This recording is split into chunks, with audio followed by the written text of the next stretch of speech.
Cinquième méthode pour calculer la somme Sn, qui est la somme de k allant de 1 à n de k. On va montrer que ça vaut n plus 1 sur 2. Donc cette fois-ci, on va utiliser des intégrales. Donc pour n appartenant à n, on écrit Sn égale à la somme de k allant de 1 à n de k, d'accord?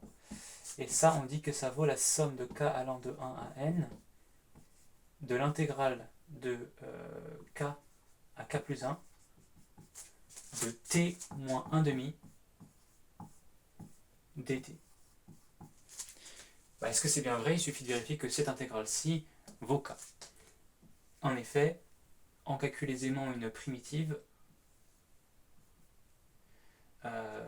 Ici, c'est donc t au carré sur 2 moins t sur 2.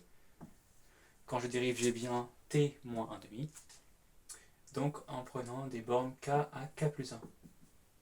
En fait, on constate que c'est exactement 1 demi de la primitive t facteur de t moins 1.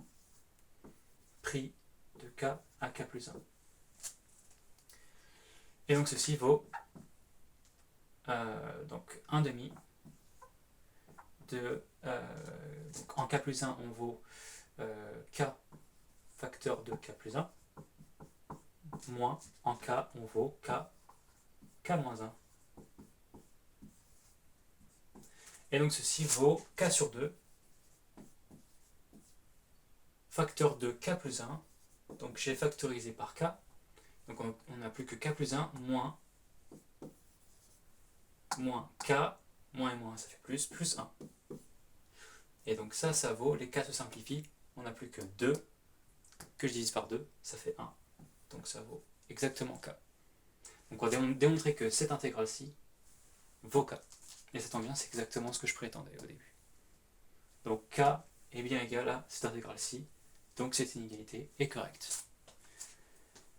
Et je dis que ça vaut, d'après la relation de Chasles, ça vaut donc l'intégrale pris des bornes k allant de 1, enfin t allant de 1 à n plus 1, de la même chose, t moins 1 demi dt. Très bien, et donc je recalcule cette intégrale-ci, mais en changeant les bornes. C'est-à-dire Sn égale la primitive.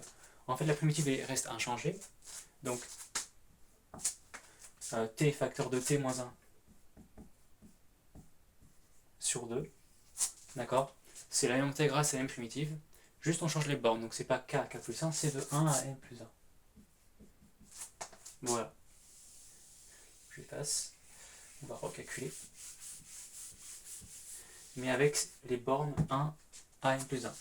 Et donc ça vaut exactement 1 demi facteur 2. En n plus 1, on vaut donc n plus 1. n plus 1 fois n, c'est-à-dire n plus 1, moins ceci évalué en 1, c'est-à-dire 0. En fait, on a t moins 1 ici. En 1, ça vaut 0.